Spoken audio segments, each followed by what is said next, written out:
Good evening, friends. In our podcast series, this is our second podcast where I and my friend hello friends, I am Komal Anandani from Jharsuguda और मैं एक teacher हूँ। मतलब मैं एक CA हूँ, but kindly I am interested in researching about childrens. तो मैं वहाँ किंडर गार्डन में as a teacher profession work कर रही हूँ, जहाँ मैंने देखा है कि काफ़ी बच्चों को स्क्रीन अडिक्टिव होने के कारण स्पीच डिले हो रहा है। उसी बारे में मैं मैम के पास आई हूँ कुछ डिस्कशन करने के लिए, कुछ पूछने के लिए। मेरी क्वेरीज हैं काफ़ी। आजकल कोविड के बाद सब लोग बोलने लगे हैं कि बच्चों को ऑटिज्म बढ़ गया है, बच्चों को डेवलपमेंटल इश्यूज बढ़ गए हैं। लेकिन एक बहुत बड़ा फैक्टर है जो कि स्क्रीन टाइम। बहुत ज़्यादा इसमें स्टडीज आई थी जिसमें स्क्रीन टाइम से स्पीच डिले हो गया, क्योंकि कोमल इन बच्चों के साथ बहुत ज़्यादा काम कर रही थी। इसके लिए कोमल ने बहुत सारी क्वेरीज रेज की। तो ये पॉडकास्ट एक क्वेश्चन आंसर सिस्टम पे चलेगा, जिसमें प्राइमरी इन्वेस्टिगेटर कोमल रहेंगी और मैं उनको जवाब देने की कोशिश करूंगी। तो मैम से मेरा फर्स्ट क्वेश्चन है कि ma'am autism and virtual autism सबसे की डिफरेंस क्या है? वर्चुअल ऑटिज्म एक नया शब्द को कॉइन किया गया था, जहाँ पे वर्चुअली बच्चा क्योंकि स्क्रीन एडिक्ट हो गया था, इसलिए ऑटिज्म। इस वर्ड को बहुत ज़्यादा बाद में ऑथेंटिसिटी नहीं मिली थी, तो ये वर्ड को पुल कर दिया गया था। ऑटिज्म खुद से क्या होता है? ऑटिज्म में तीन चीज़ें कोर में होती है। एक, बच्चा सोशल इंटरेक्शन नहीं करता। दूसरा है ना, बच्चा जो है वो अपना है ना कुछ रिदमिक मूवमेंट्स करता रहेगा, भले हाथ से करेगा, किसी भी से करेगा, हेड नॉडिंग करेगा, रिदमिक मूवमेंट रहेगा उसको। तीसरी चीज़ होती है कि बच्चे का थोड़ा सा उसको टैंट्रम्स आते हैं। तो ये तीन कोर इश्यूज होने चाहिए। इसमें स्पीच डिले होती भी है, नहीं भी होती है, पर मेन होता है सोशल इंटरेक्शन। अगर आपने कभी इसका हिंदी डिस्क्रिप्शन सुना हो, तो हिंदी डिस्क्रिप्शन में ऑटिज्म को बोला गया है स्वमग्नता। स्वमग्नता यानी बच्चा अपनी दुनिया में जी रहा है। इसको बहुत सिंपल अगर किया जाए तो हम लोग सोशल एनिमल्स हैं, हमारा इंटरेक्शन इंसान से होना चाहिए। अगर बच्चा किसी और चीज़ से बहुत ज़्यादा इंटरेक्ट करने लगेगा और अपने ही सोशल इंटरेक्शन नीचे करता जाएगा, तो वो पार्ट ऑफ ऑटिज्म होने लगेगा। इसके लिए जो डेफिनेशन में फर्स्ट चीज़ दी गई है ना, वो लॉस ऑफ सोशल इंटरेक्शन। तो बच्चा जो है वो आंख से आंख ही नहीं मिलाएगा। अब आपने बोला कि आपने ऐसे बच्चे देखे कि जो कि स्क्रीन की वजह से स्पीच डिले हो गया था। इसमें दो तरीका है। स्पीच क्या होती है? स्पीच के हमेशा दो पार्ट्स होते हैं। एक होता है रिसेप्टिव, दूसरा होता है प्रोडक्टिव। अब रिसेप्टिव चालू हो जाता है 3 से 4 महीने, मतलब बच्चा तो पेट के अंदर भी सुनता है, तो वो जन्म से पहले से चालू है। लेकिन जो आप अप्रिशिएट कर पाओगे वो आप अगर बहुत कीन हो तो आपको 1.5 महीने पर समझ में आ जाएगा। उससे छोटे में भी आप पकड़ सकते हो, क्योंकि बच्चा पेट के अंदर भी सुन सकता है। तो अगर आप एक जन्म लिए बच्चे को भी 60 डेसिबल की घंटी बजाओगे ना, तो आपको दिखेगा कि उसकी सांस या तो तेज हो जाएगी या तो धीरे हो जाएगी। वो कहीं ना कहीं रिएक्ट करेगा जी, कोई रिएक्शन तो आपको जन्म पे भी मिलेगा। ऑब्वियसली ले पर्सन कब पकड़ पाते हैं? 2 महीने पे जब बच्चा आपकी आवाज सुन के ऐसे देखेगा या रुक जाएगा या मुस्कुरा देगा, तो आप लोग समझोगे ही समझोगे। 5 से 6 महीने में बच्चा अपना नाम सुनने लग जाता है। तो वो बहुत बड़ा क्राइटेरिया है, जहां उस बच्चे को आइडेंटिटी ऑफ मी आ जाती है ना, मेरा नाम मैं सुन रहा हूँ। तो 6 महीने में बच्चा अपना नाम सुनने लग जाता है। अब ये रिसेप्टिव है, बच्चा अपना नाम सुन रहा है। अगर आपने पहले मिस कर दिया तो चलो, पहले तो डॉक्टर्स का काम है, और जो बहुत कीन विजुअलाइज कर सकते हैं वो लोग पकड़ लेते हैं। लेकिन 6 महीने पे अगर बच्चा नहीं सुन रहा है तो एक बार सुनाई जांच करिए। वैसे तो गवर्नमेंट ऑफ इंडिया ने एड बर्थ सबका ओए कंपलसरी कर दिया। तो यहाँ ममता में जो हमारे यहाँ पे बच्चे डिलीवर होते हैं, हम लोग सबका जन्म पे ही ओए सुनाई जांच कर लेते हैं, क्योंकि ये by government of India compulsory है। तो आपको सुनाई जांच करना चाहिए कि बच्चा जो है स्टिमुलस को रिसीव कर रहा है कि स्टिमुलस को रिसीव करेगा, फिर वो आपसे रिएक्ट करके इंटरेक्ट करने की कोशिश करेगा। इंटरेक्शन भी 2 टाइप का होता है। इंटरेक्शन क्या होता है? कम्युनिकेशन होता है। अब कम्युनिकेशन यानी भाषा नहीं होता। कम्युनिकेशन का क्या मतलब है कि मुझे आपको कोई काम बोलना है और मुझे अपना मैसेज आपको पहुंचाना है, और आप मेरे हिसाब से काम कर दो। जैसे आपके बच्चे को आपसे कुछ चाहिए और आप उसको वो दे दो, ये बच्चे की डिमांड है ना? तो आप वो कैसे भी बोल सकता है। अगर बच्चे ने ऐसे ऐसे किया, आप आ गए तो उसका पर्पस सॉल्व है। हम्म, ऐसा नहीं कि उसने कम्युनिकेट नहीं किया, नहीं किया। उसने कम्युनिकेट किया लेकिन उसने जेस्चर से किया, है ना। हम्म, अब आप कभी भी बच्चे चाहिए, गुड़िया ये चाहिए, कर देते हैं, तो आपको मालूम है बच्चे को नहीं चाहिए, उसने फिर मूवमेंट से किया, है ना। कभी कभी बच्चा है ना रोता नहीं है और ऐसे करता है कि मुझे अच्छा नहीं लग रहा है, मुझे गोदी में ले लो, हाँ, तो उन्होंने एक्सप्रेशन से किया। हाँ, expressive तो language। ये सब जो होता है ना, ये भी एक टाइप की लैंग्वेज है, पर वो भाषा नहीं है, ओ, है ना। जो भाषा, जैसे मैं हिंदी भाषा बोल रही हूँ, कोई इंग्लिश भाषा बोल रहा है, अपन लोग इतना बात क्यों करते हैं, क्योंकि इतना कॉम्प्लिकेटेड क्वेश्चन जो आप मुझसे पूछना चाहती हैं और जो जवाब मैं आपको देना चाहती हूँ, वो अपन लोग इशारों से नहीं कर सकते। और आपको समझ में आए और मुझे आपकी बात समझ में आए, इसके लिए एक भाषा को क्रमबद्ध किया जाता है। ओके, तब मैं हिंदी में आपसे बात करती हूँ।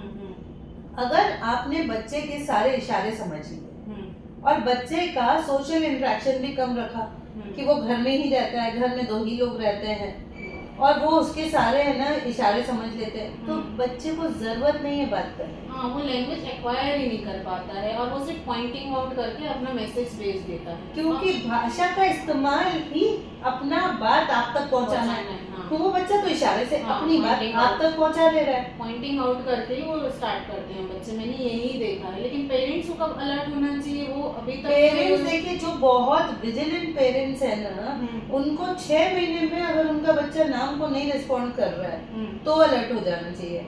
अगर इस पे भी वो अलर्ट नहीं हुए तो आपको ना 9 महीने पे तो अलर्ट हो ही जाना चाहिए, क्योंकि अगर आप देखेंगे तो आजकल तो 4 महीने के बच्चे अगर पापा आ जाते तो जंप मार के भग जाते पापा को ऐ करके। नहीं हुआ तो 9 मंथ्स में बच्चों को घूमना होता है, तो उनको इंटरेक्ट करना चाहिए अपने फादर की, पापा आ गए अब मुझे तो एक राउंड दिलवाना है। 9 मंथ्स में कम से कम वो लोग बाय करने लगते हैं। सपोज आप इस गेम से खिलवा रहे हो बच्चे को, हाँ इस गेम से खिलवा रहे हो और वो गिर गया, तो वो बच्चा ऐसे करके झांकता है कि मेरी चीज गिर गई। अगर आपको ये सब मिसिंग दिख रहा है, अगर आपको दिख रहा है कि बच्चा आपकी तरफ आंखें नहीं मिला रहा है, अगर आपको बच्चा दिख रहा है कि एक भी इमिटेशन नहीं कर रहा है, नानी कैसे करती है बच्चे नॉर्मली करके दिखा देते हैं, अगर इमिटेशन कुछ भी नहीं आ रहा है 9 मंथ से, तो आपकी बत्ती जलनी चाहिए। और अगर 1 साल पे 2 शब्द 10 शब्द की वोकैबुलरी नहीं है तो आप जागृत हो ही जाइए। अगर आपने 6 मंथ्स पे नहीं पकड़ा तो 9 मंथ्स और 1 ईयर पे बहुत विजिलेंट रहिए। अदरवाइज अपर लिमिट जो बुक्स में लिखी गई है वो 3 इयर्स है। पर ऑटिज्म का ट्रीटमेंट हमेशा ये रहता है या स्पीच डिले का, द अर्लियर द बेटर, क्योंकि अगर डेफनेस है एक्चुअली तो इनपुट ही नहीं है, नहीं आएगा, इनपुट ही नहीं है, प्रोसेस ही नहीं होगा तो आउटपुट क्या होगा। तो अगर अपन लोग 9 मंथ्स पे कॉकलियर इम्प्लांट कर देंगे, अपने यहाँ पे cochlear implant institute of Chhattisgarh है, तो यहाँ पे कॉकलियर इम्प्लांट्स भी अच्छे होते हैं। तो अगर अपन लोग 9 मंथ्स पे कॉकलियर इम्प्लांट कर देते हैं तो बच्चा नॉर्मल बच्चे जैसे सुनता है। तो जब भी एक बच्चे को स्पीच डिले है तो असेसमेंट बहुत ज़्यादा ज़रूरी है। बच्चा सुन रहा है कि नहीं, बच्चा का नॉन वर्बल यानी बिना बोले का कम्युनिकेशन कितना अच्छा है। कई बच्चे इतने कॉम्प्लिकेटेड इशारे कर लेते हैं ना कि मुझे वो चाहिए, उसके बाद उसको वहां रख के दो, इसको यहाँ रखो, ये दे दो। तो अब वो इतना कॉम्प्लिकेटेड विचार कर लेते हैं, जेस्चर कर देते हैं, क्योंकि इंटेलिजेंट है, तो उनके इंटेलिजेंस में सब कुछ क्लियर है कि मुझे ये चाहिए, उसके बाद वो भी चाहिए। अगर वो आपको दोनों चीज समझा दे रहे हैं तो यानी इंटेलिजेंट बहुत है वो बच्चा, वो दोनों जेस्चर बता दे रहा है, यानी वो आपसे बहुत अच्छा कम्युनिकेशन कर पा रहा है। बस वो आपकी वाली भाषा में नहीं कम्युनिकेट कर रहा है, जिस भाषा में आप चाह रहे हो उसमें नहीं कम्युनिकेट कर रहा है। तो ये हमारे लिए बहुत ज़्यादा इम्पोर्टेंट है। और अगर आप भाषा का इस्तेमाल चाह रहे हैं तो पहले असेस करिए। अगर आपका बच्चा बहुत अवेयर है, आपके पास आंख से आंख मिला रहा है, आपको इशारों में समझा रहा है, जब उसका काम खत्म हो जा रहा है तो अप्रिशिएट कर रहा है कि मेरा काम खत्म, तो उस बच्चे को ऑटिज्म भी नहीं बोला जाता। उस बच्चे को सिंपल उसके इशारे बंद करिए, उसको सोशल जगह पर डालिए, उसके उम्र के बच्चों के ऊपर डालिए, और एक स्पीच थेरेपी अगर बच्चा 2 साल के ऊपर है तो चालू करवा दीजिए, उतने में वो बच्चा पूरा बोल रहा है। और मेरा क्वेश्चन ये भी था मैम कि मेडिकल एसोसिएशन वाले पहले ही हमें अवेयर क्यों नहीं कर देते हैं प्रेगनेंसी में कि आपको स्क्रीन रखना ही नहीं है। आप भी as a mother during pregnancy भी आप यूज़ नहीं करिए, क्योंकि उसके रेडिएशन भी इफेक्ट करें। क्योंकि मेरी फ्रेंड है वो ना वर्किंग मदर थी, वो अपने वोम्ब पे ऐसे रख के लैपटॉप यूज़ करते, उसके रेडिएशन उसके बच्चे पे चले गए, तो कुछ पता नहीं क्या कुछ इश्यूज आए हैं उसे भी। तो ये पहले ही मेडिकल एसोसिएशन अलर्ट करना चाहिए ना उन्हें। नहीं, टाइम्स ऑफ इंडिया ने बीच में बहुत बड़ा लिटरेचर हाँ। दिया था इस पे, क्योंकि ये सब रेडिएशन है। रेडिएशन प्रेगनेंसी में ये और खराब होता है, क्योंकि पोजीशन अगर आपकी गलत रहेगी ना हाँ। तो आपको बहुत ज्यादा बैकएक हो जाता है। सेकंड, प्रेगनेंसी में क्या रहता है कि अपने को बहुत ज्यादा रिलैक्सेशन की जरूरत रहती है। तो अगर आप सोशल मीडिया का नॉन जुडिशियस यूज करोगे, जैसे पिछले 3 महीने में बहुत बुरे बुरे इंसिडेंसेस हो रहे थे ऑल ओवर द वर्ल्ड, अगर आप बहुत ज्यादा उनके बारे में सोचोगे तो आपको एंजाइटी होने लगेगी, इंसोम्निया हो जाएगी, जिसमें आपको प्रेगनेंसी कॉम्प्लिकेशंस हो सकेगा। सेकेंडली, जो रूल है नियोनेट के लिए, नो स्क्रीन फॉर 2 इयर्स, हाँ। ये पूरे सोशल मीडिया में डाल दिया गया है। अब वो अभी आया है ma'am, before Covid it was not, मैंने तो कहीं नहीं पढ़ा, मुझे तो कहीं भी नहीं दिखा। एक्चुअली लिटरेचर तो उससे पहले ही अवेलेबल हाँ। था, समहाउ वो बूस्ट नहीं हुआ हाँ। होगा तब, नहीं, लेकिन मुझे हर तो- कहीं डला हुआ है। मुझे कहीं भी नहीं एंटी दिखा स्क्रीन, क्योंकि जो टीनेजर्स होते हैं उनको भी स्क्रीन की वजह से बहुत हाँ, बहुत- ज्यादा बहुत नुकसान हो जा रहा है। टीनेजर्स को बहुत तकलीफ हो रही है, उनको स्लीप इश्यूज हो जा रहे हैं, ये सब तो है। तो जैसे बच्चा स्कूल जाए उसके पहले उसे क्या प्रिपेयर्ड होना चाहिए स्पीच के लिए, मतलब स्पीच इतना आ जाए आजकल तो कि- देखिए मदर एंड टॉडलर, अगर स्कूल है तो स्कूल भी बहुत सारे कंसेप्ट्स में हो गए हैं। तो आजकल एक मदर एंड टॉडलर स्कूल हो गया है, वो तो 1.5 साल से चालू हो जाता है। तो 1.5 साल के पहले तो बच्चे टॉयलेट ट्रेन नहीं रहेंगे, तो वहाँ मदर रहती है। और बेसिक अगर अपन गवर्नमेंट रूल्स देखें तो गवर्नमेंट रूल्स में 3.5 से पहले आपको स्कूलिंग नहीं है। हाँ, allowed 3.5 जो है वो नर्सरी की एज है और 4.5 केजी की एज है। तो 3.5 के पहले फर्स्ट तो आपके बच्चे का आपको ग्रोथ देख लेना चाहिए, उसका ईटिंग पैटर्न देख लेना चाहिए, उसका डेंटिशन परफेक्ट है कि नहीं, उसका स्पीच, उसका बाउल ब्लैडर हैबिट्स देख लेना चाहिए।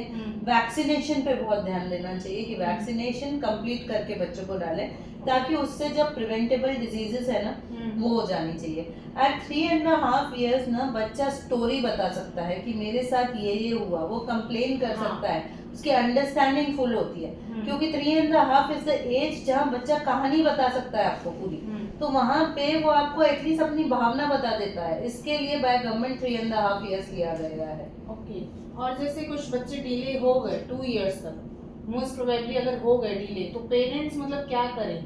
ये तो मेडिकल तो अब वो ले ही रहे हैं, और क्या करना चाहिए? जैसे सोशलाइजेशन कराना इम्पोर्टेंट है आपने बोला, और उसके फ्रेंड सर्कल में जाना इम्पोर्टेंट है, और पेरेंट्स क्या करें जिसके उनका जल्दी लैंग्वेज एक्वायर हो सके?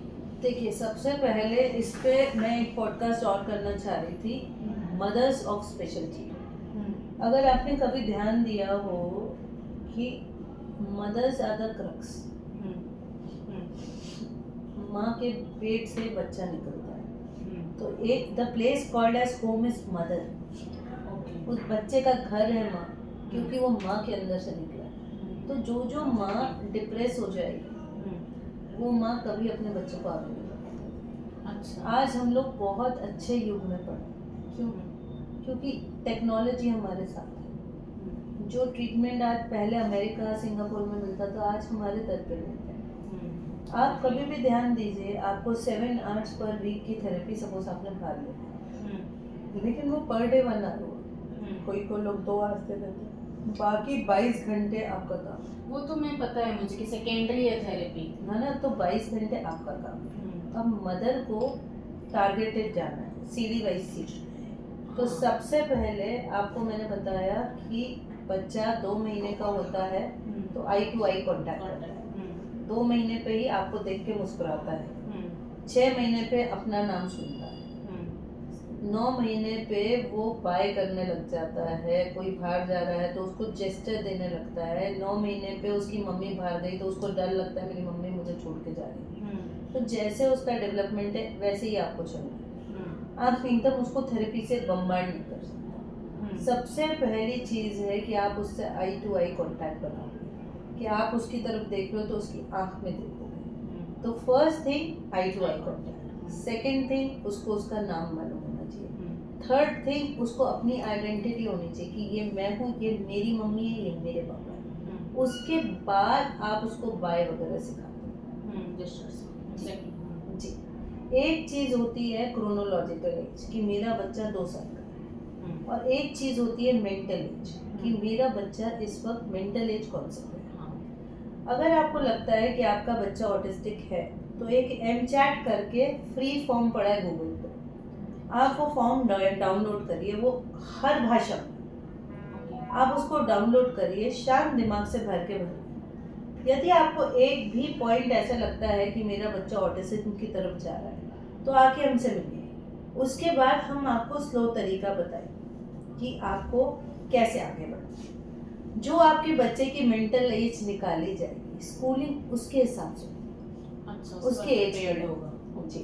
सेकेंड, गवर्नमेंट ऑफ इंडिया की तरफ से सीबीएसई बोर्ड में बहुत ज़्यादा रियायतें दी गई स्पेशल बच्चों से, तो उस हिसाब से आजकल हर स्कूल में स्पेशल एजुकेटर्स आ गए हैं। हर स्कूल में इन बच्चों को आईपैड फॉर टीचिंग दिया जा रहा है, दैट इज नॉट स्क्रीन। और a different pattern of teaching में सोशल थेरेपी के साथ इनको पढ़ा दिया जाता है। Every autistic child is very good in one of the skills. Like आपको मालूम है, वो एक बच्चा जो कि ऑटिस्टिक है और उसने ओलंपिक्स के स्विमिंग में 14 मेडल्स लिए थे, है ना। आपने Saregamapa last to last season का दिया होगा, देखा होगा। उसमें एक 5 इयर्स का बच्चा था जो गाने बहुत अच्छा गाता था, उसको रोट पूरा आता था, यानी रट लेना बहुत अच्छा आता था, लय था, ताल था, पर वो बात नहीं करता था। तो वो एक स्किल जो है उसमें हर ऑटिज्म बच्चे के लिए बहुत इम्पोर्टेंट है कि आप देखें कि वो लाइट सेंसिटिव या साउंड सेंसिटिव तो नहीं है। अगर उसको ज़्यादा साउंड या ज़्यादा लाइट से इरिटेशन होती है तो उसको परेशान मत करिए, कम लाइट कम साउंड में रखिए। आपको बहुत एम्पैथी रखनी पड़ेगी, मदर तो नहीं, बाकी सबको एम्पैथी रखनी पड़ेगी और मदर को हिम्मत रखनी पड़ेगी, क्योंकि जितनी हिम्मत से मदर आगे बढ़ेगी उतनी जल्दी वो बच्चे को नॉर्मलाइज कर पाएगी। और इसमें फैमिली का भी काफ़ी ज़्यादा इम्पोर्टेंस है। देखिए, यदि मम्मी पॉजिटिव रहती है ना तो अपन लोग, जब भी आप बहुत अच्छे मूड में हैं, सपोज आप बहुत ही अच्छे मूड में हैं, आपको कोई चीज़ चाहिए थी, आपने वो पाई, तो उस दिन आपका mood out of the way, अच्छा आउट ऑफ द वे, उस दिन दुनिया में कोई कुछ भी करेगा ना, आपका मूड खराब नहीं कर पाएगा। इसलिए जब मदर के एकदम स्पिरिट्स बहुत हाई होते हैं ना, तब आपको दिखेगा कि फैमिली सपोर्ट खुद आ जाता है, क्योंकि सिचुएशन वैसी बनती है, या हम उतने पॉजिटिव होते हैं, या हम हर किसी को ऐसे मैनेज कर लेते हैं कि सब वो होता है। पर एक बात है, फैमिली का सपोर्ट बहुत ज़रूरी है, लेकिन इसका मेन रहता है अनडिवाइडेड अटेंशन। जब आप बच्चे के साथ बैठे हैं तो आपका अटेंशन डिवाइड नहीं हो सकता, आप उस वक्त मल्टीटास्किंग नहीं कर सकते। वो जो 1 घंटा या 40 मिनट्स का टाइम उस बच्चे को दिया जा रहा है, वो बस उसका, उस रूम में डिस्ट्रैक्शन नहीं होना चाहिए। वो रूम खाली रखिए आप, एक ही टेबल, एक ही टाइप की चीज, और हर चीज का रेपिटेशन बहुत ज्यादा होता है। ये नहीं कि आपने एक नॉर्मल बच्चे की जगह आज बेटा अपन लोग ने ए सीख लिया, आज अपन लोग टी सीख लेते हैं, ये भी स्ट्रेट लाइन स्लैंटिंग लाइन है, वो भी स्ट्रेट लाइन स्लीपिंग लाइन है, वैसे नहीं चलता है। इनमें आपको रेपिटेशन बहुत होता है, eye to eye contact, 1-to-1 classes, and बहुत ज्यादा डेडिकेशन से इन बच्चों को आगे बढ़ाया जाता है। ओके, मतलब बहुत ज़्यादा फोकस, मतलब ऐसा बोला जाता है कि वर्चुअल ऑटिज्म में या ऑटिज्म में बच्चे को 5 मिनट्स भी आप बिना अटेंशन के आप उससे अकेला नहीं छोड़ जा सकते। मिथ है कि सच, मतलब सही है? 5 मिनट्स भी बच्चों को आप छोड़े नहीं। देखिए, अगर आप बहुत डेंजरस एनवायरनमेंट में तो नहीं छोड़ सकते। नहीं, डेंजरस नहीं, नॉर्मली कूल अगर उनका नॉर्मल नोन चीजें हैं, हाँ, यहाँ पे डेंजर पॉइंट्स नहीं है, और आपको मालूम है कि ये सराउंडिंग उसको एकदम कंफर्टेबल है, फिर आपको कोई प्रॉब्लम नहीं, क्योंकि चेंज ऑफ सराउंडिंग्स ही वो चीज होती है जहाँ ऑटिज्म इरिटेट होता है।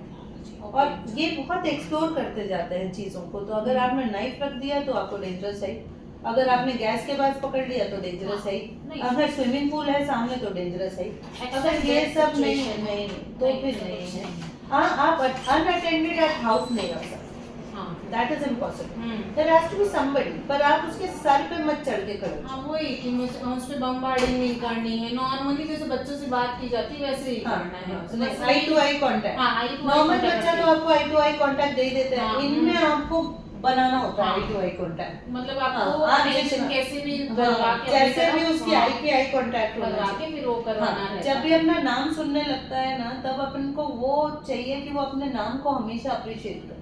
और इनके ग्रॉस मोटर स्किल्स तो काफी अच्छे होते हैं, सबके नहीं होते हैं, किस किस का जी। इक्विलिब्रियम बहुत बैड होता है, और और दोनों लेफ्ट एंड राइट बैलेंस थोड़ा बैड। फाइन में प्रॉब्लम जाती है थोड़ा, फाइन सबको नहीं जाती है, बहुतों को जाती है, बहुत को जाती है। सबको नहीं। अच्छा, मतलब मैं ये समझूं कि वर्चुअली को कम टाइम लगता है रिकवरी में, और नहीं, सबको इक्वल लगता सबको ऑटिज्म में भी है। वर्चुअल क्या होता है ना कि पेरेंट्स ने एक बार, वर्चुअल तो खैर वर्ड को लैप्स कर दिया गया है, बहुत बार जो सेकेंडरी ऑटिज्म होते हैं ना, तो उसमें पेरेंट्स का हौसला अफजाई ज्यादा होता है। उसका रीजन ये है कि उन्होंने अपने बच्चे को इंटरेक्ट करते हुए देखा है। हाँ, इंटरेक्ट करते हुए उनको मालूम है कि ये तो 6 महीने 8 महीने में मुझे ऐसे बुला लेता था, पप्पा बाय, पप्पा पप्पा पप्पा ऐसे करता था, तो वो लोग मेहनत ज्यादा करते हैं। ओके। और जिसने कभी अपने बच्चे को इंटरेक्ट करते नहीं देता वो मेहनत कम कर रहा है। जितना मदर फादर कन्विंस रहते हैं ना कि हम अपने बच्चे को थोड़ा नॉर्मल की तरफ ले आएंगे, उतना अच्छा रहता है। और जो सिवियर ऑटिस्टिक्स होते हैं उन्हीं को प्रॉब्लम होता है, जो माइल्ड एंड मॉडरेट होता है उनमें काफी अच्छी रिकवरी आ जाती है। मतलब जितना आप अटेंशन देंगे, जितना बच्चों के साथ आप रहेंगे, उतनी जल्दी रिकवरी है। जी। दूसरा क्या है इसमें कि शुगर्स को डेफिनेटली मना कर दिया है। हाँ, रिफाइंड शुगर बिल्कुल पूरा बंद करके रखा है। जितना आप अपने बच्चों को मीठा दिखाएंगे ना, उतना वो हाइपर एक्टिव रहेंगे। अगर हाइपर एक्टिव रहेंगे ना, तो आप आई टू आई कांटेक्ट ही नहीं बना पाओगे, और जब तक आप आई टू आई कांटेक्ट नहीं कर रहे हो, कोई स्पीच थेरेपी काम नहीं करेगी। हाँ, रिजॉल्व ही नहीं होंगे आपकी प्रॉब्लम, क्योंकि वो तो अप्रिशिएट ही नहीं करेंगे ना कि सामने वाला इंसान मुझसे बात कर रहा है। अगर मैं उस डायरेक्शन में देख के आपसे बात करूंगी तो आपको कहाँ लगेगा कि मैं आपसे बात कर रही हूँ। तो इसके लिए अगर वो लोग हाइपर एक्टिव हो जाते हैं तो आई टू आई कॉन्टैक्ट्स नहीं आते, इसलिए शुगर्स को मना करते हैं। अच्छा, शुगर्स मना है, आप जैगरी दे सकते हैं, बाकी सारे फ्रूट्स। एक्चुअली देखिए, शुगर केन होता है गन्ना, उसी से जैगरी बनता है। ओके। और उसी से शक्कर बनती है। तो अपन जो भी चीज मीठी होती है ना वो नहीं, पूरा टोटी अवॉइड करना है, पूरा मीठा अवॉइड होता है इसमें बीच में एक आया था एविडेंस जिसमें उन्होंने कहा था मैंगो ऑल्सो बंद करना चाहिए, फिर बहुत ज्यादा वो नहीं हुआ। बीच में एक डाइट आई थी lactose free gluten free diet कि इसमें काम करेगी, उस पर भी बहुत ज्यादा अभी तो कुछ ऐसा है नहीं कि सही में करना चाहिए, पर हाँ शुगर जो होते हैं उनको अवॉइड करना। और इनकी में सेंसरी प्रॉब्लम्स भी रहती हैं। सेंसरी प्रॉब्लम्स पूरी रहती है, उसी को ऑटिज्म कहते हैं। अच्छा। उसका नाम है स्वमग्नता। वो अपने आप में ऐसे रहते हैं कि उनको समझ नहीं आता आजू बाजू क्या है। तो इसलिए सेंसरी इंटीग्रेशन किया जाता है। कभी कभी इनको नंगे पाँव लेके जाइए, सी में लेके जाइए कि ये पानी है, ये रेत है, ये वो है, ये चुभ गया, ये गर्म है। जब गर्मी बहुत होती है तो जमीन पे एक बार चलाइए, ये गर्म है, ये ठंडा है। जितना ज्यादा नेचर से जोड़ेंगे उतना ज्यादा रिकवरी आएगी। नेचर मेरा पर्सनल है, क्योंकि मुझे ऐसा लगता है कि अपन लोग सब जो हैं वो पर्यावरण के अंदर ही रहते हैं, है ना। अगर कोई बाहर का क्रीचर आएगा तो उसको अपन लोग एलियन बोल देंगे। अब हम में से तो कोई एलियन है नहीं, है ना। अब मैं देखूं तो मेरा ये मानना है कि दुनिया में कोई भी चीज नई नहीं बन सकती। आपने खुद फिजिक्स में पढ़ा है, atom can never be created not be destroyed, mass will be the same. तो यानी जो हम हैं वो इसी के पार्ट है, मतलब ये जो भी एटमॉस्फेयर है उसको अध्यात्म में जो भी कहा जाए, लेकिन क्वांटम फिजिक्स के हिसाब से एवरीथिंग इज हियर ओनली, और वो ही रूप। तो अपन लोग जब मदर अर्थ, वाटर इनके कांटेक्ट में आते हैं तो बहुत ज्यादा चेंजेस होते हैं। मैंने उस वे से आपको नहीं बोला था, मैंने इसलिए बोला था कि जब सी की लहरें आती है ना तो वहीं पे उसको वाटर का टच होता है, और वो जब चली जाती है तो वहीं लैंड का टच होता है। तो वहाँ बच्चे को समझ में आता है कि what is liquid and what is not liquid, इसलिए मैंने सी बोला था।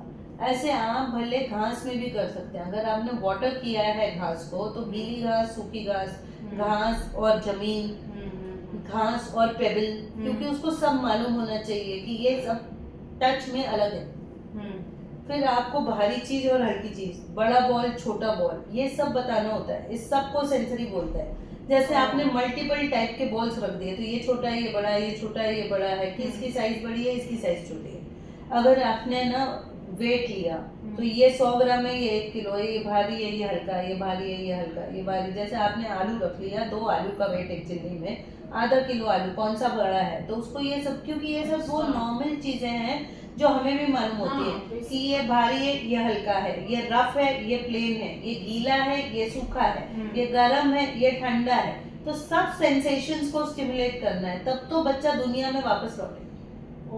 ऐसे इसका मैटर है। ये पतला है, ये मोटा है, मतलब। और कलर थेरेपी भी ऐसी होती है। जब आप शुरू में कलर थेरेपी कराते हो तो बेसिक कलर से कराते हो। तो बेसिक कलर्स होते हैं अपन का येलो, ब्लू और ग्रीन।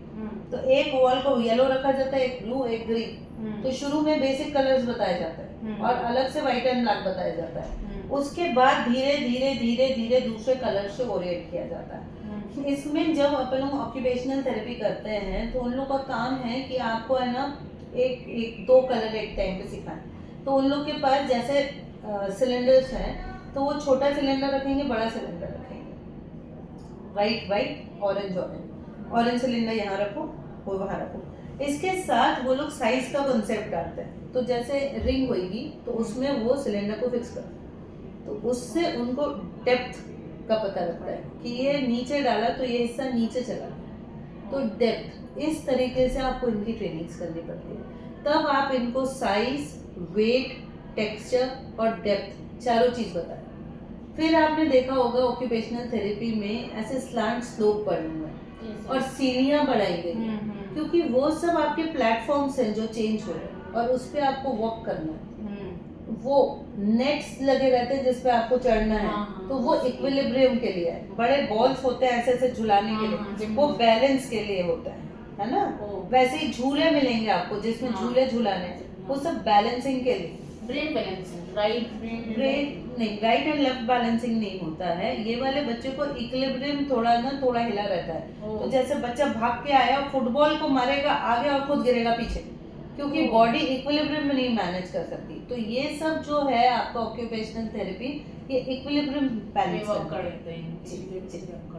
तो ये सब पार्ट होता है। और इनका थोड़ा ये गट हेल्थ भी वीक रहता है, बहुत बच्चों में होता है। इन बच्चों में बोला गया है कि आईजीए जो होता है थोड़ा कम रहता है, तो बहुत ज्यादा बच्चे होते हैं जिनका गट हेल्थ, बहुत मतलब इनको प्रॉपर घर का खाना ही, हाइजीनिक फूड ही देना है। बाहर का तो वैसे भी कोई मतलब प्रेफर नहीं करता, लेकिन प्रॉपर हाइजीनिक फूड ही देना है। तो हम जैसे सोशलाइजेशन इनको करवाना है, तो कोई दूसरी सिटी पे गए तो मतलब कैसे किया जाए ये सब मैनेज? फिर इनका खाना नहीं आप ठेले का खाना मत खिलाइए, ठेले का नहीं, बाकी हाइजीनिक बाकी सब शाम पे आप खाते हैं वहाँ खाइए खिलाइए, प्रॉब्लम नहीं है ना। मतलब ऐसा कुछ थोड़ी ऐसे होम बाउंड नहीं रखना, नहीं है ना।